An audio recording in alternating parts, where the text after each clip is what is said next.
انسانی حقوق کی کارکن کریمہ بلوچ کی میت آبائی علاقے تم پہنچا دی گئی، تدفین آج متوقع۔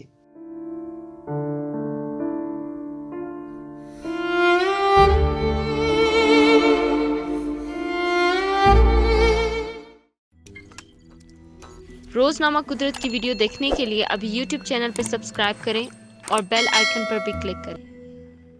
کینیڈا میں خود ساختہ جلا وطنی اختیار کرنے والی بلوچ سیاسی رہنما کریمہ بلوچ کی میت صوبہ بلوچستان میں ان کے آبائی علاقے تم پہنچ چکی ہے اور ان کی تدفین امکان ہے کہ آج عمل میں لائی جائے گی۔ تم بلوچستان کے ضلع کیچ میں واقع ہے اور ان کی بہن کے مطابق یہاں پر تدفین کریمہ کی وصیت کے مطابق کی جا رہی ہے۔ کریمہ کی موت گزشتہ دسمبر کینیڈا میں واقع ہوئی تھی اور ٹورنٹو پولیس نے ان کی ہلاکت کے پیچھے کسی جرم کے امکان کو مسترد کیا تھا، تاہم خاندان کے افراد نے یہ تسلیم کرنے سے انکار کرتے ہوئے تحقیقات کا مطالبہ کیا تھا۔ ان کی بہن مہاگنج بلوچ نے بتایا کہ کریمہ کی میت اتوار کی شب پاکستان پہنچی، لیکن حکام نے 4 گھنٹے کی تاخیر کے بعد اسے خاندان کے حوالے کیا۔ ان کا کہنا تھا کہ کریمہ بلوچ نے یہ وصیت کی تھی کہ ان کی تدفین بلوچستان میں کی جائے۔ انہوں نے کہا کہ ان کی وصیت کے مطابق کریمہ کی تدفین 25 جنوری کو ان کے آبائی علاقے تم میں کی جائے گی۔ کریمہ کے خاوند حمل بلوچ نے ٹویٹر پر اس حوالے سے ان کا لکھا ایک نوٹ بھی شیئر کیا۔ میت کے ہمراہ سیکیورٹی اہلکاروں کی ایک بڑی تعداد تھی۔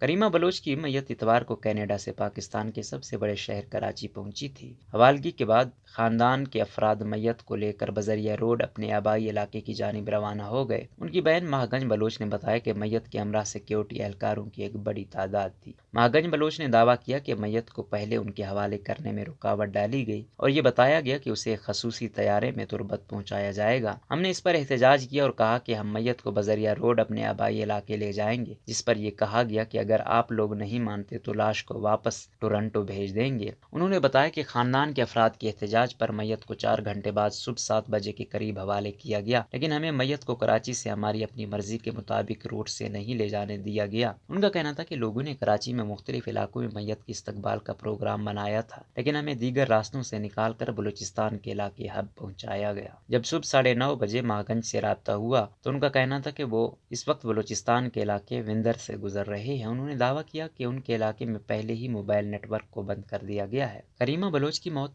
کیسے واقع ہوئی؟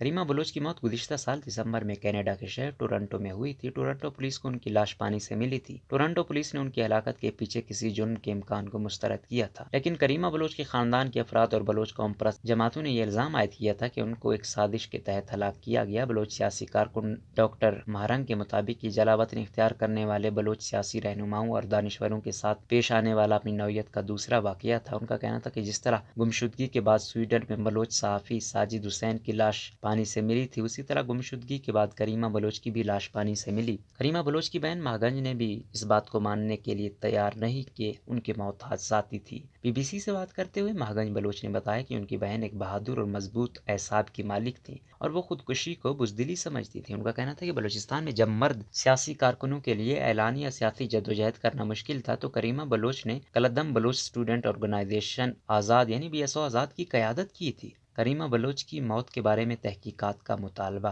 مہاگنج بلوچ نے بتایا کہ ہم نے نہ صرف کینیڈا کی حکومت سے مطالبہ کیا کہ وہ کریمہ بلوچ کی موت کے بارے میں بڑے پیمانے پر تحقیقات کرے، بلکہ اقوام متحدہ سے بھی یہ مطالبہ کیا ہے کہ ان کی موت کے پیچھے مبینہ سازشوں کا پتہ لگانے کے لیے تحقیقات کرے۔ کریمہ بلوچ کی ہلاکت کے خلاف بلوچ قوم پرست جماعتوں اور تنظیموں کی جانب سے بلوچستان میں احتجاج بھی کیا گیا تھا۔ ان کی جانب سے بھی کریمہ بلوچ کی موت کے بارے میں تحقیقات کا مطالبہ کیا گیا تھا۔ کریمہ بلوچ کون تھی؟ BBC کے نمائندے ریاض سہیل کے مطابق کریمہ بلوچ بلوچستان کے شہر تربت میں سن 2005 میں اس وقت پہلی بار سامنے آئی تھی جب انہوں نے ہاتھ میں ایک لاپتہ نوجوان گورام کی تصویر اٹھا رکھی تھی۔ یہ نوجوان ان کا قریبی رشتہ دار تھا۔ نقاب پہنے ہوئے نوجوان لڑکی کون تھی صرف چند ہی لوگ جانتے تھے۔ ضلع کیچ کی تحصیل تم سے تعلق رکھنے والی کریمہ بلوچ کے والدین غیر سیاسی تھے، تاہم ان کے چچا اور ماموں بلوچ مزاحمتی سیاست میں سرگرم رہے ہیں۔ بلوچستان کی قوم پرست جماعتوں کی ماں سمجھی جانے والی طلبہ تنظیم بلوچستان اسٹوڈنٹ آرگنائزیشن یعنی BSO کے 3 دھڑوں کا جب 2006 میں انضمام ہوا تو کریمہ بلوچ کو سینٹرل کمیٹی کا